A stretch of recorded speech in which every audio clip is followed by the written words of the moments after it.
Ladies and gentlemen, I am thrilled to introduce today's podcast guest, Emelie Hagander, whose professional journey epitomizes the fusion of IT expertise and a passion for connecting people.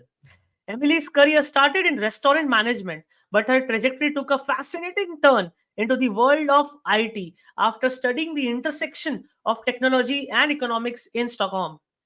In Combitech, at Combitech, she delved into the intricacies of GDPR and information security, even hosting a web series on the subject. Her journey continued at BizView, where she blended her IT and economics background to understand customer needs and spearheaded an education program. The spark for Emily's latest venture, Resocialize, ignited during the pandemic. Disappointed with a remote event, she and her husband drew inspiration from the gaming industry to create a virtual communication platform. Resocialize stands out with its mission to empower remote teams through immersive browser based 3D environments, fostering meaningful connections and collaborations. Emily's envisions a future where team transcend geographical boundaries, reshaping the managerial landscape to focus on true team management. Join me in welcoming Emily, a visionary leader dedicated to shaping the future of remote work through innovative solutions that bridge the gap and empower teams to thrive in the new era. Emily, it is pleasure to have you on the podcast. How are you? Thank you so much for that introduction, Sagar. I'm very excited to be on the podcast. I'm doing very well today. As we had a little discussion before, it's very rainy in Stockholm, but I'm inside and dry, which is a perk. Yep. Wonderful to know that. Emily, what according to you is his future of work? Where are we heading? So even before kind of I started studying, I've always imagined success as people working from home.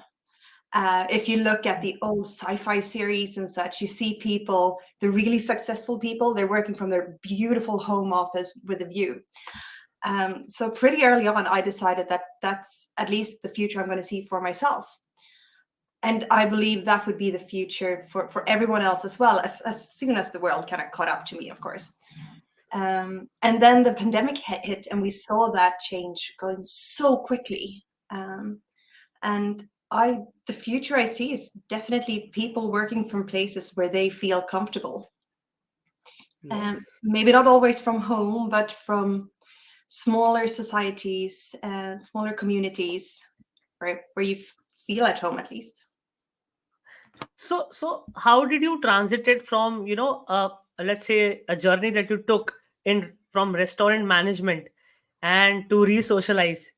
How were you always aware that re-socialize is something that you would be working on, and how were you able to map that this is the right time to transit? So I definitely wasn't aware I was going to build an immersive 3D world. I had no idea of that before we got into it. And maybe even when we got into it, I was a bit unsure that I was going to build it. But I think the important part to focus on with the restaurant management is the management part. And that's why I got into it. I love food, but I quickly realized that the restaurant business might not be where I want to be. But the management part definitely is. And continuing to transition and moving towards management, doing a very, very conscious choice of studying IT and economics, because it's everything you need to know and also a great basis to be able to work from anywhere. And then bringing with me that knowledge into creating a company. And I'm just glad that the company that I've created and continuously create is one that also enables other people to work from anywhere. Yeah, yeah.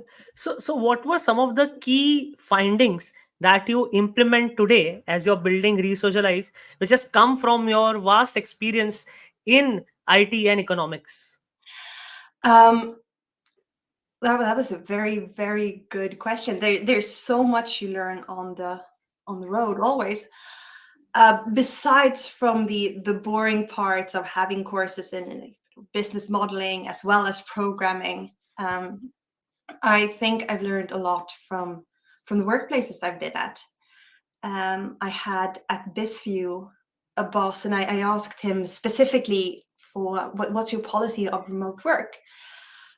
And with him thinking for a little while, he then answered that we don't really have one. You can work remote as much as you want, but we want people to be in the office. We want people to be here because you learn so much from each other. And that's definitely something that I brought with me into trying to create that feeling, but virtually, but also being able to work from anywhere. Um, Yeah, yeah. doing the information security has also definitely helped, just putting a sober perspective of running a company. Interesting, interesting. I mean, I'm curious to know about re-socialize. Can you share like what exactly, what problem it is trying to solve? We started out trying to solve networking issues. We wanted to do events because when you network virtually today, it's hard. You need to have breakout rooms. You kind of need to still speak one person to another. You need to maybe book a meeting after an event. So we started out wanting to solve for big groups to be able to walk away more privately, to network, to make contact that you wouldn't do otherwise. And pretty quickly after that, we also pivoted into doing virtual offices. So you can get that natural communication with people you work with. Instead of having to set up a meeting or having to send an email, you can just virtually walk over to someone, ask them a question, and then go back to your workspace. So we do a lot of work trying to kind of mimic the good parts of having an office without people having to move out of the comfort of working remote. Wonderful, wonderful. So, um, like what kind of problems that it is going to solve in the future? Like, how do you see this, shaping up? So one of the problems that's been arising pretty recently is passive aggressiveness in the workplace linked to working remote. People writing emails and you don't get the full span of emotions. Instead, it just sounds passive aggressive, and that kind of builds up to a bad general vibe. Especially if it's a colleague you might not have as much contact with. By having a natural conversation and meeting people regularly instead of having to kind of do that forced email, you get a better feeling for who is this person, when are they joking, can they take the tone I am using, and how should I understand their tone. So one of the most arising problems that we solve is actually for that passive aggressiveness. We've also talked a lot about the belonging to a workplace that you sometimes miss out on when you're working remote. Offices back in the day and still are, they're built to give you a sense of belonging to a company, to get you to work for that company, to feel like you're a part of something, and that can kind of lack when working remote. You can change the logo and the color of your Jira, but that's maybe Yeah, doesn't do too much for your feeling. And having that immersive world where you can put up your logo, you can do it in your style, and you can really promote the company that you've built and the feeling you want your employees to have when they walk through that door, does a lot for that feeling of belonging to a company. Of course, yeah. as with all virtual tools, we also look at the isolation part of remote work. Um, Feeling less isolated is always a good thing. And especially during the pandemic, a lot of people were just stuck in their tiny apartments or in their tiny houses, not talking to anyone regularly. Yeah, yeah, 'Cause- yeah. yeah, because every time you want to say something, you need to book a meeting. And to book a meeting, you need to have an agenda, and it needs to be important because you should respect people's time. While if you just walk into an office and talk to someone, it's it's a lot easier. It's a lower barrier. Interesting, interesting.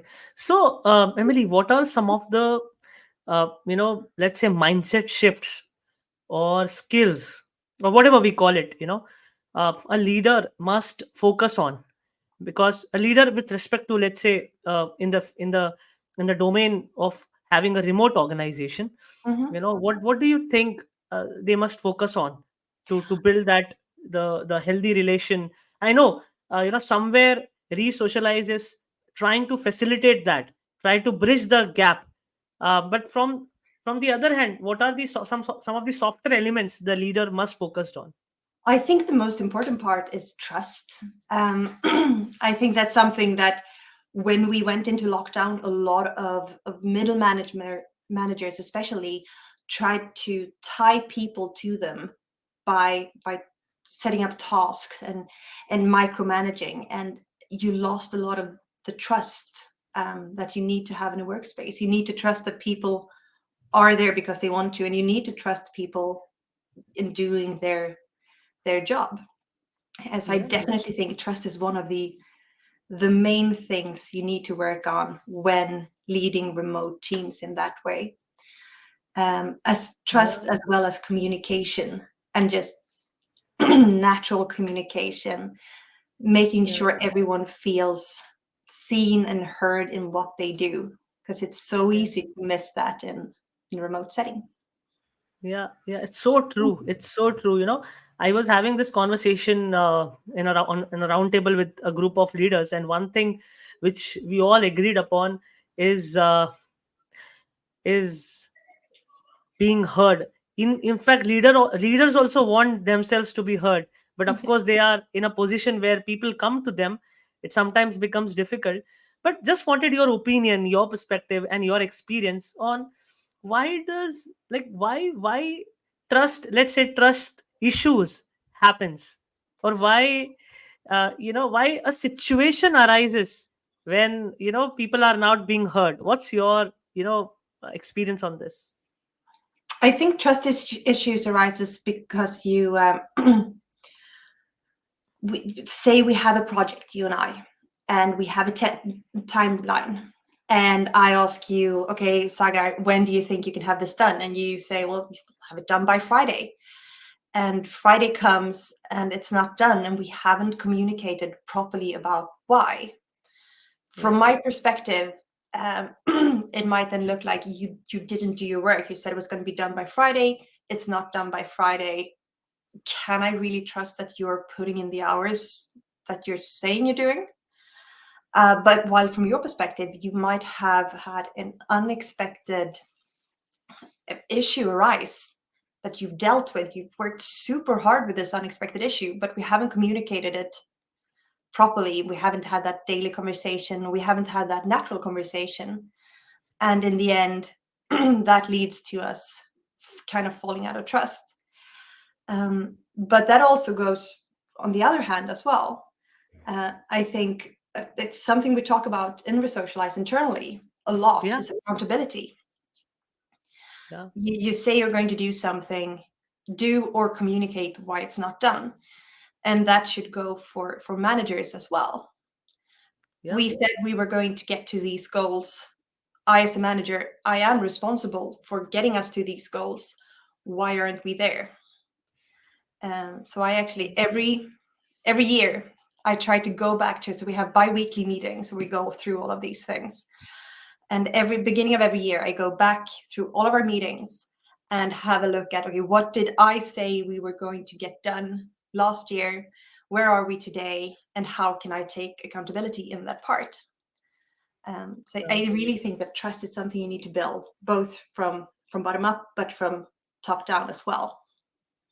uh, yeah. What are some of the uh, let's say, common, I would, for the lack of better word, I'm using the word mistakes, or I would say it happens because of unawareness. I think on a larger scale, even the leaders, they wouldn't want to do anything to hurt, let's say, their team or employees, or for that matter. So what are some of the blind spots that you think, in your experience, you have observed that this might be causing a rift? And of course you would have kept them into account while building re-socialize as well, so your insights would help. I think communication, Yeah, and expecting communication to happen yeah, just naturally. Um, without having some kind of tool to facilitate that. Because people aren't going, they're going to be, and this might be a cultural thing. We work with a lot of Swedes. We also have a German guy, so everyone's very timely and very, very respectful of everyone else's time all the time, Yeah. which means you're not going to be booking unnecessary meetings, which also means that issues that arise that we could have shut down early or that could have been resolved very, very simply aren't. And instead, they just kind of delay projects until you finally bring them up and talk about it, and you decide, oh, this has a super simple solution. You should just do A. You could have asked me 5 weeks ago, and we would have been further along. And that's something that I really found helpful. So when we set up Resocialize, we didn't have the solution to begin with. We had more people than we had product. So we set up, so I also dabble in development, and we set up kind of meets where we would log in and hope someone else was there, just to kind of share ideas and all that, and get that natural conversation flowing. But as soon as we had our own product, we moved over to that because it's not as intrusive, and you can still look around and see if someone's there and ask them question. It's just easier to communicate in that way. Yes, yes. Thank you for sharing this, because you touched an important point of also the cross cultural, or let's say people from different parts of the world coming together and work with a remote company. And I'm sure a lot of them will be using Resocialize as a platform. So what aspects you have thought of while building this, that how it can efficiently facilitate the cross cultural collaboration? So one thing we spoke about a lot early on was so a lot of tech companies have development teams in, say, India, Yeah. and they don't really talk. So you have the development team, they're isolated, and you have the sales team, and they're isolated. And all of the sudden, say the sales team has sold something that you don't even have, or the development team have developed something that you don't need.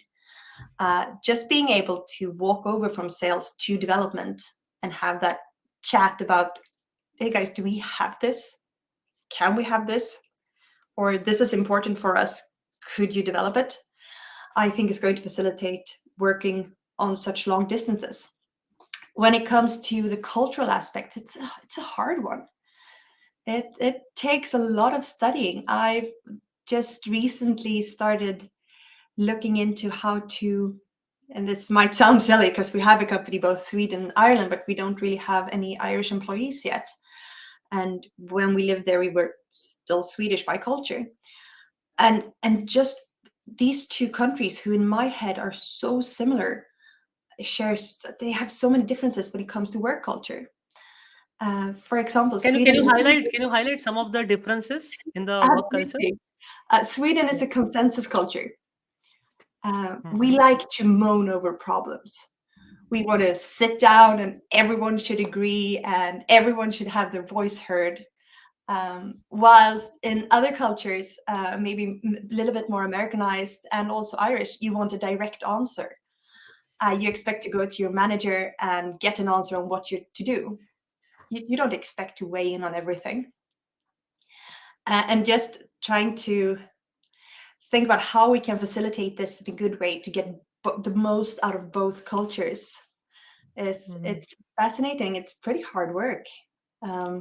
When it comes to two cultures with a high consensus culture, platforms that facilitate natural communication really helps. Yeah. Yeah. Yeah. So how do you envision re-socialize solving for these challenges? I don't think you have sol- a tech answer for a Yeah. Yeah. cultural Yeah. problem. Yeah. I think the only thing you can do is be aware of Yeah. the cultural differences, um, and try to understand people from their cultural perspective. Hmm. The way that we socialize helps a little bit with that, at least, is that you get a more frequent communication. So even if we have different cultural standpoint, I might understand your personal standpoint better. Yeah, yeah, yeah. Wonderful, Emily. Good to know that, of course, this problem exists, and it's glad that, a leader like yourself is building a platform, so that we all, get to know, get to engage virtually, which I think is the need of the hour. And as we progress as countries, as the world moves, I think this is only going to rise. So hats off. Now, being a CEO of a company, what are some of the lessons you have learned, some of the misconceptions that you would want to share, in this part, because I know it is difficult to lead and build a company. So what are some of your learnings? Uh, One of them is definitely it just takes longer time than you think. Yes.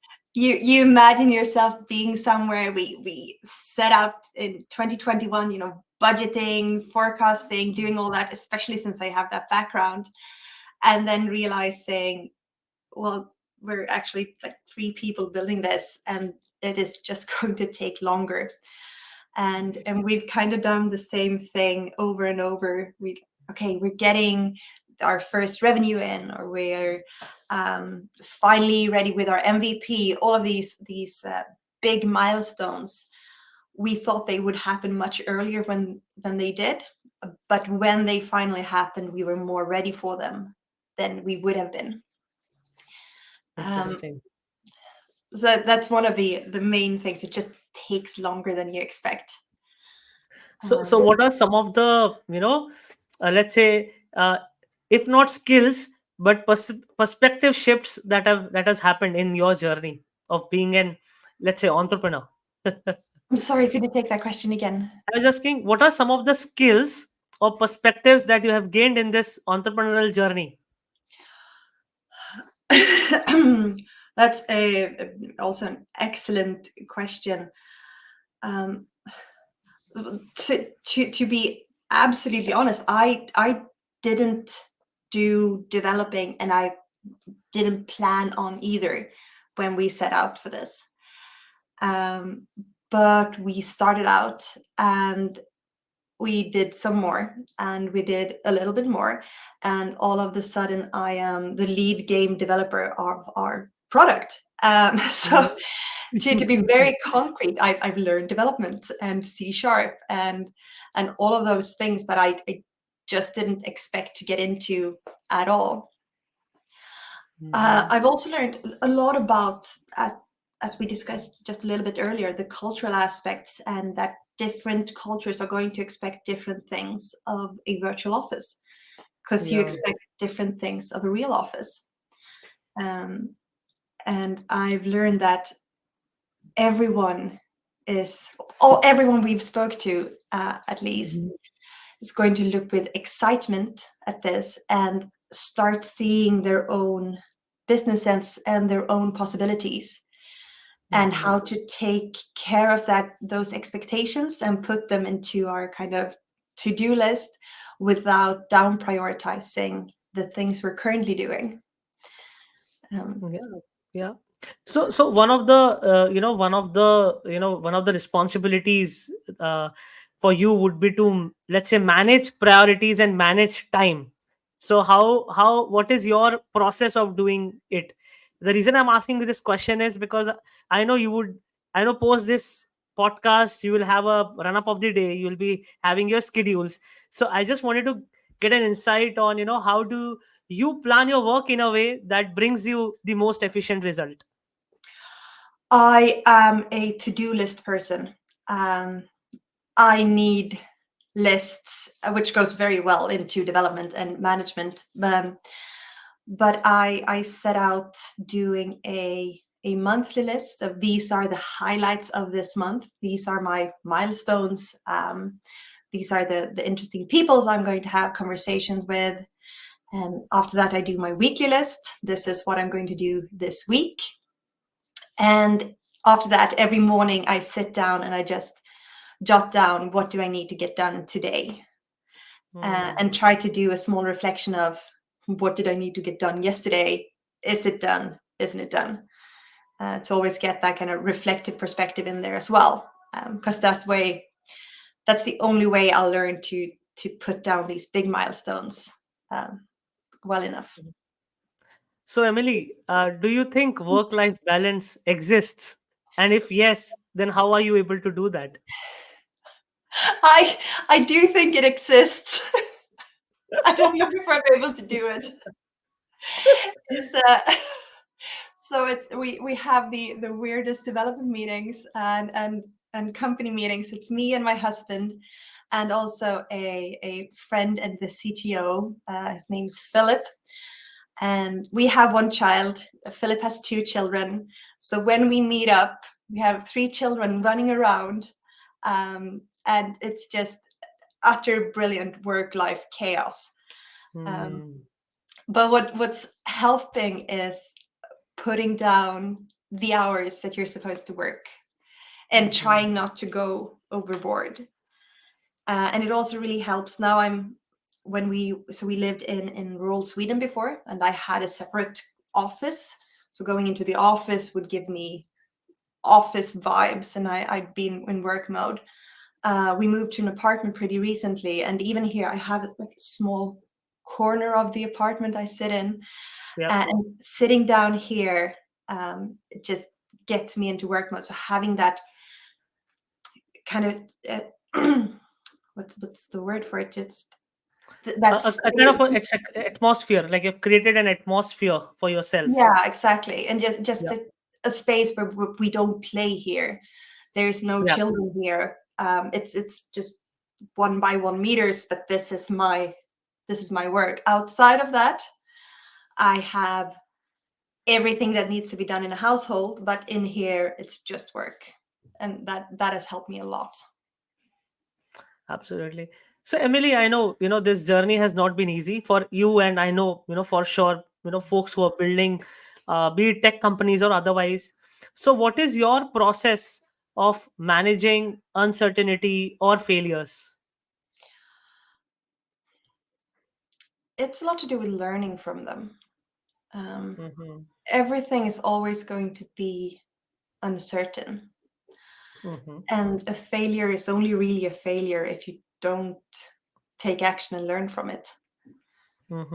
Mm-hmm. Um, so I try to continuously bring us forward, even if that forward is admitting that this didn't go as we planned. We will do this different in the future. Mm-hmm. Um, Interesting. Interesting. So,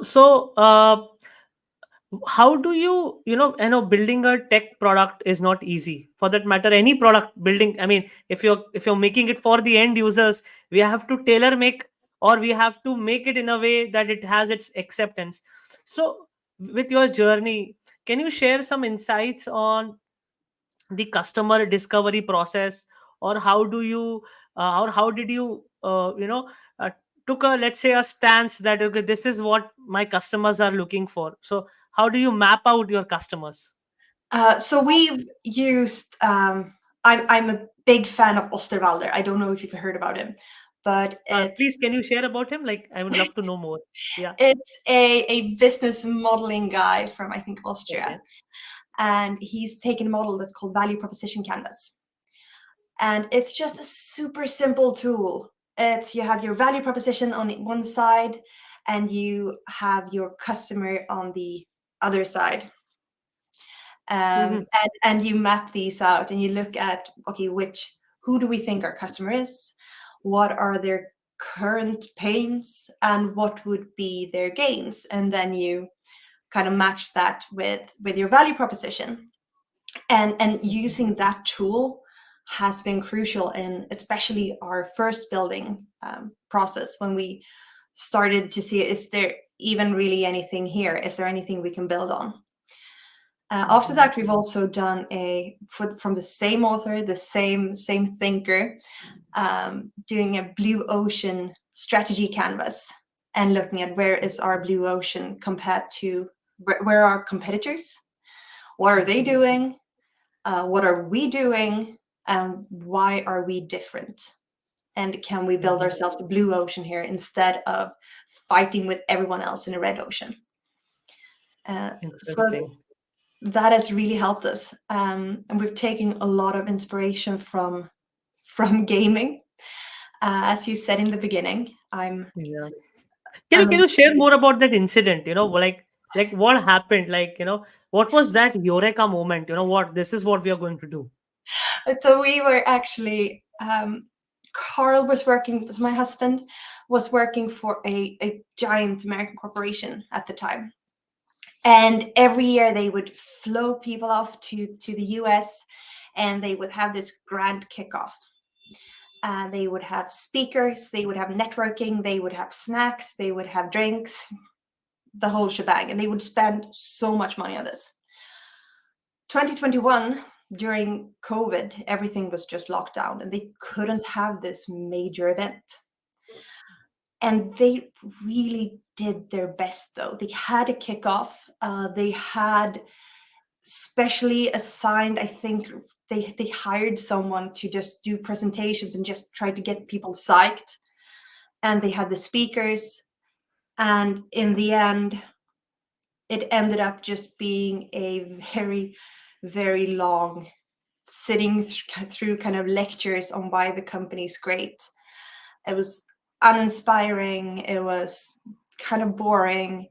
It was no talking to anyone. So you missed the entire networking aspect.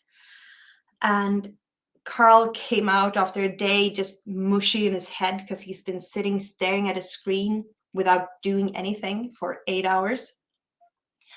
And we sat down by the dinner table, and he was kind of complaining and just, this isn't what it's supposed to be. I'm not engaged. It's and we said that if a company that usually spends this much money on something and they do this, that's probably the best that's out there.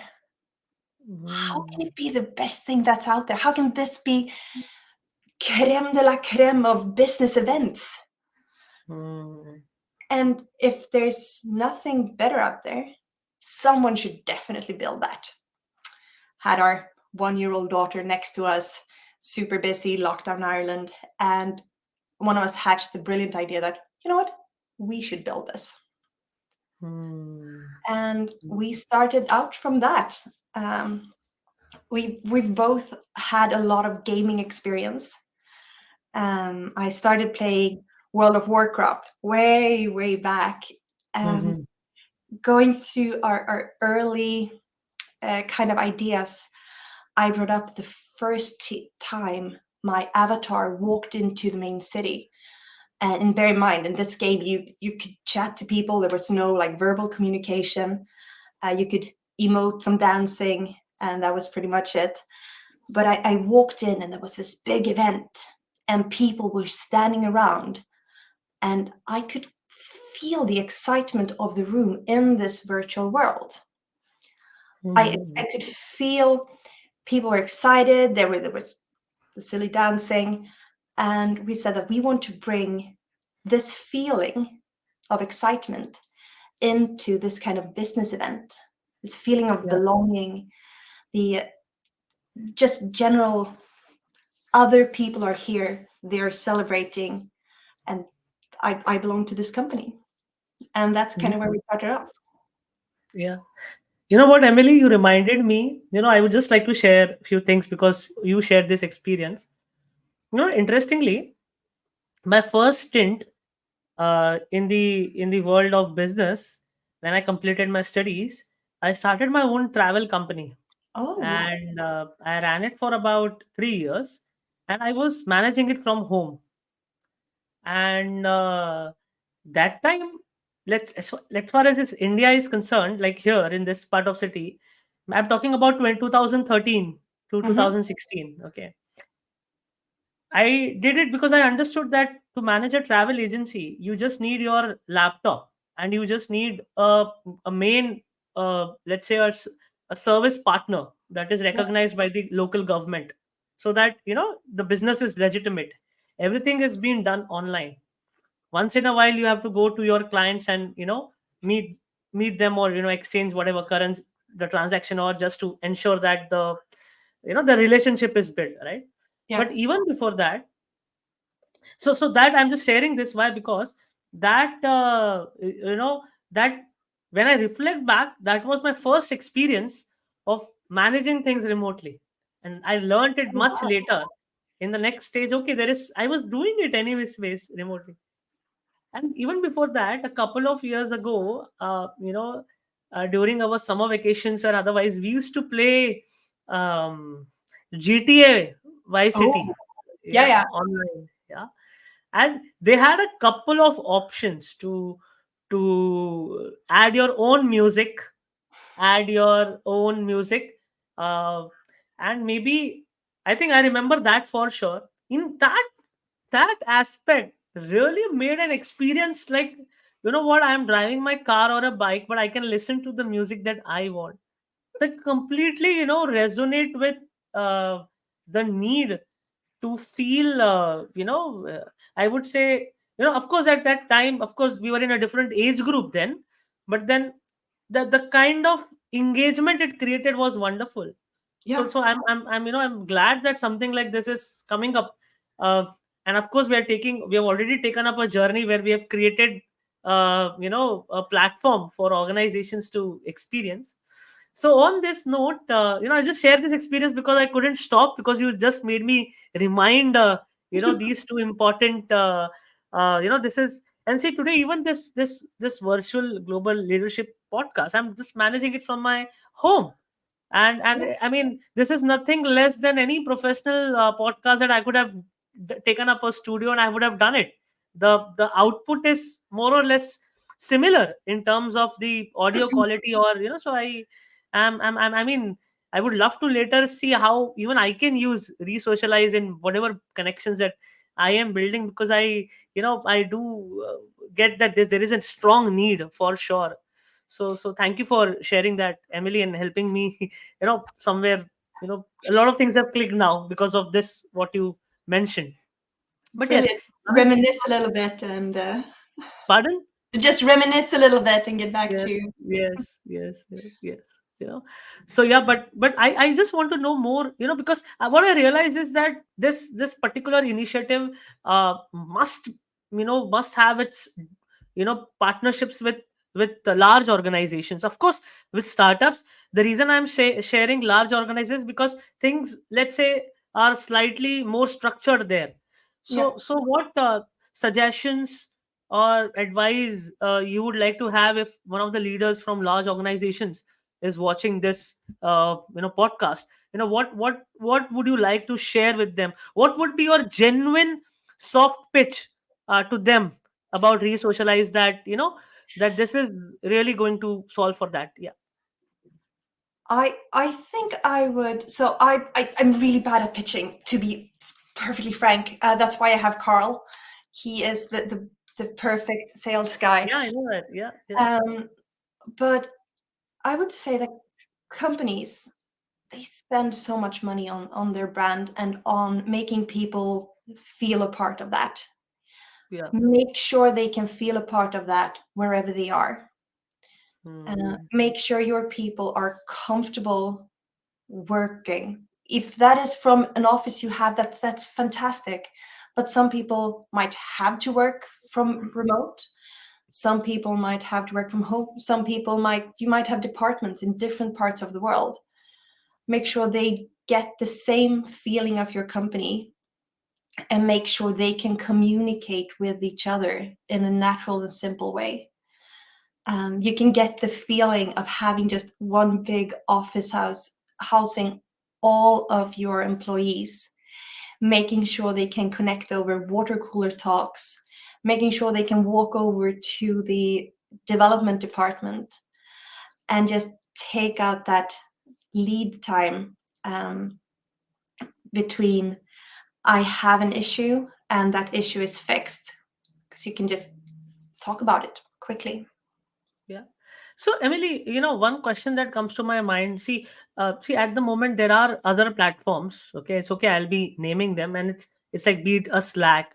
or there are other chat platforms. Of course, these platforms have their own uh, pros and cons, Mhm. and I am an optimist. I would love to see the pros. Okay, so though they have their own set of benefits that they have offered up till now, because things are changing now with the rise of AI. A lot of things will merge, and a lot of things will be recreated, right?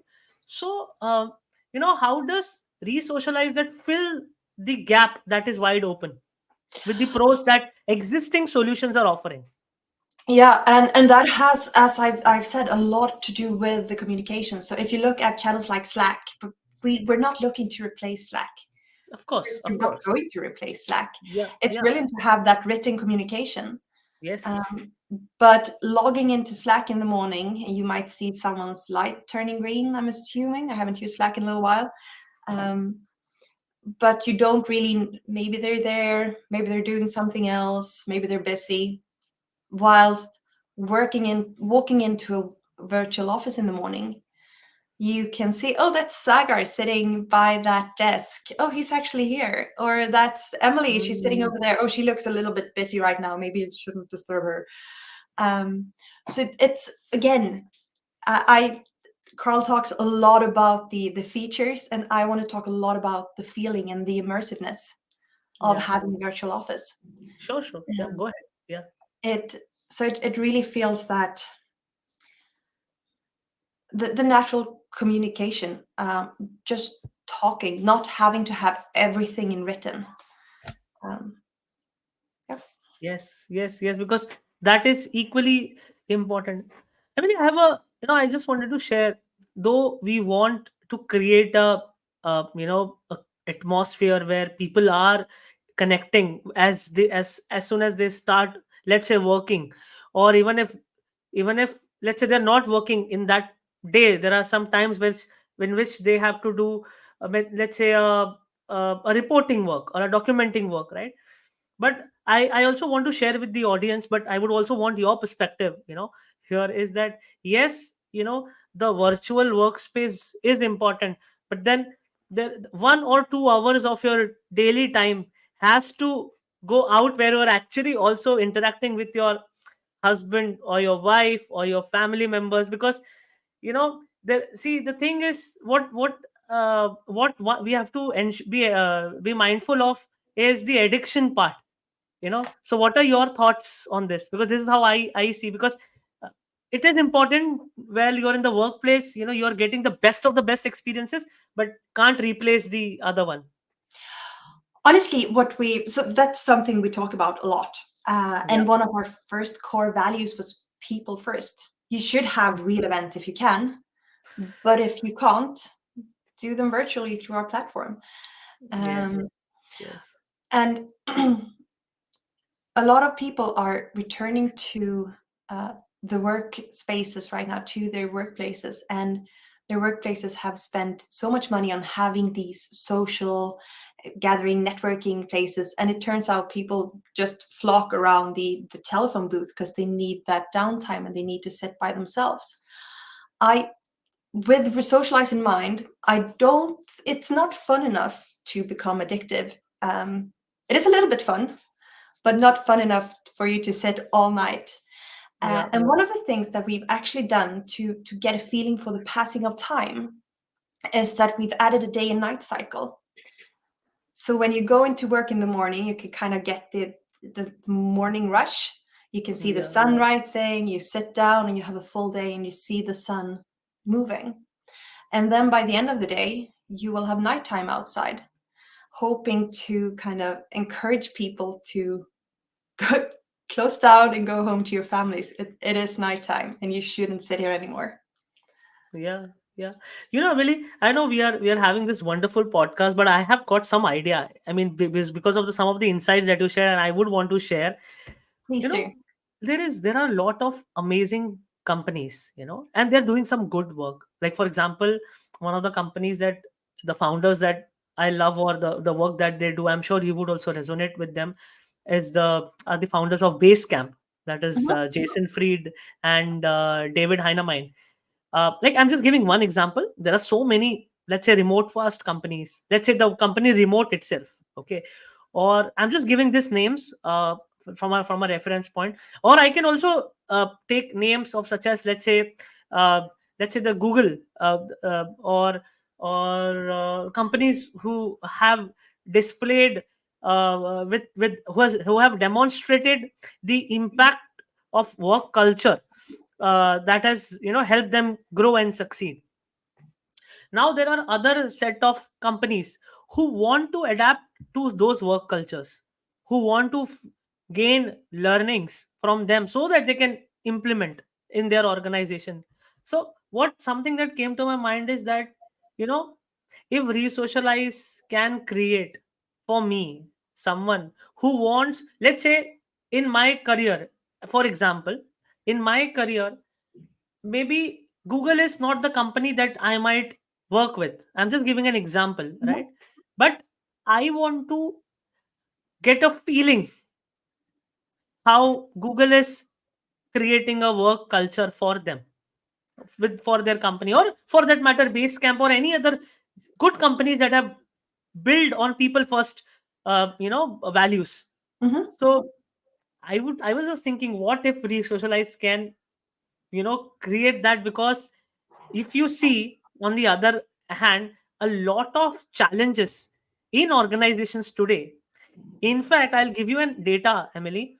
Out of 20 reasons why startups, or for that matter organization, fail, 17 reasons are the softer elements, which includes some of the key aspects that you shared: trust and communication. So this is something that came to my mind, and I thought, okay, let me share before I forget this.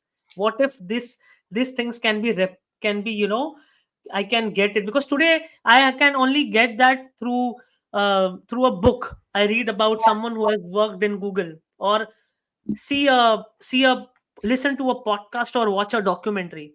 But what about the entire experiential experience that can be created? Like some of them are doing office hours on for us to get a. Absolutely. Go visit Google during their office hours. That would be brilliant. And that's something you can do. You can so the virtual rooms that you have, you can turn it off or on for accepting guests. And if you have it turned on for guests, they can just add in a key and they can come visit you during office hours. And Yeah, you can learn. You can have your office, but you could also do a separate event, just talking about maybe to college students and such, talking about this is what it's like working at Google. Hey, why don't we pop over here and let's have a walk through our virtual office. And you yeah, can either model it um, as your real office to yeah, get that feeling of, okay, you're really here. Or you can just, it's a virtual world. If you want a tree in the middle of the building, you have a tree in the middle of the building. So you can really take it even one step further and do what you want to do for your company without the physical limitations. yeah, But yeah, definitely. Another thing that we're looking at that I'm quite excited for is our nomad office, meaning that people, digital nomads or people sitting remotely, can come together and collaborate in one space and get a feeling of community, even though they're working on different projects.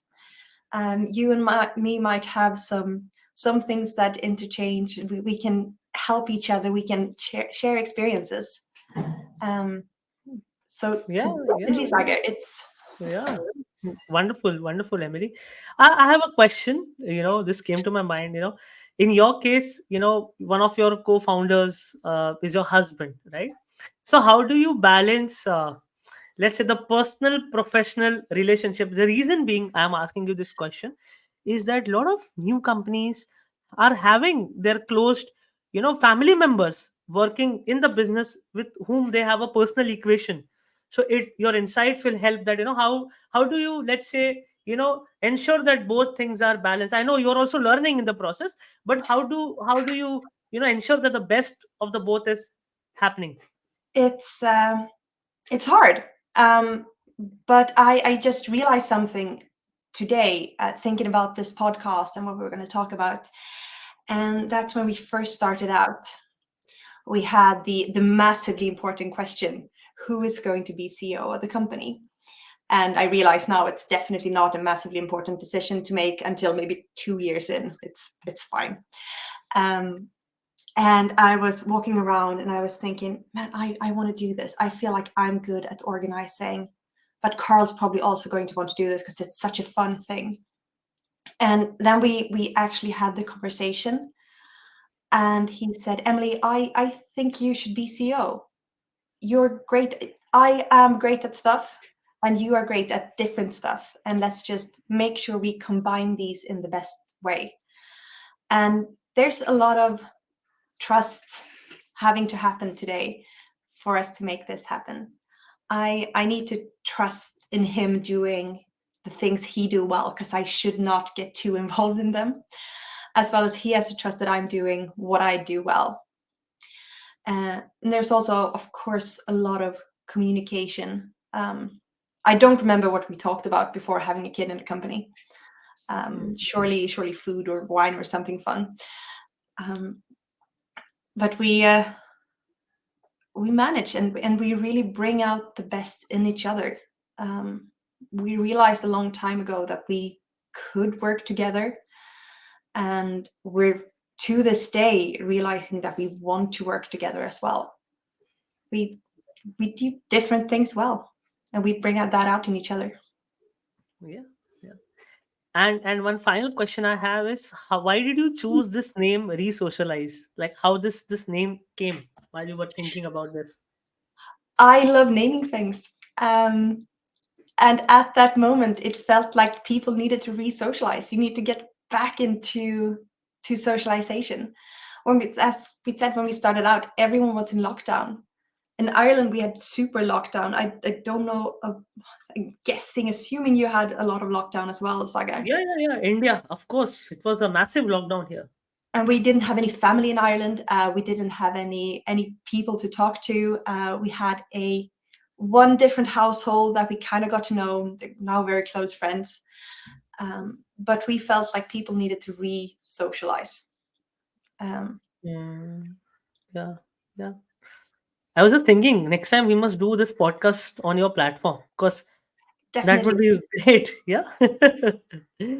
Thank you, Emily, for accepting my invitation, coming here to share your perspective about your journey, your life, things that have shaped up your journey, and now how you are shaping up journeys of various startups and large organizations through your platform, Resocialize. I personally have been following your organization for like last 6 months now, so I understand the impact it can create, and it has been creating for remote organizations and companies who are wanting to facilitate and bridge the gap of creating an atmosphere for their employees and the other stakeholders. So hats off to your efforts. Before we end this conversation, if you feel we haven't touched upon anything or we have missed out on anything, feel free to share, take a couple of minutes and share that. And after that, also share with the viewers if they would like to connect with you, how they can reach out to you. Actually, I think we've covered a lot of things, from computer gaming to restaurants to leadership in the remote world. I think we've covered most areas. I'm sure something will pop up later, but that'll be just fodder for the next podcast in Resocialize. And I would love to, if people want to reach out to us, they can do so either by connecting with me or my husband Carl over LinkedIn. Send me a quick message or a contact, or go into our website. We have a demo available, so you can try it out for yourself. Yeah, Um, yeah. Thank you, Emily, once again. And I would also like to thank viewers for joining us always, and looking forward to the podcast that we share at Virtual Global Leadership Forum. And I promise that I'll be you know continuing this mission of getting leaders around the world to talk about the interesting work they are doing and the hardships that they have faced, and their journeys in which a lot of peer to peer learning happens. And that is my goal. So thank you once again. Brilliant. Thank you so much, Sagar.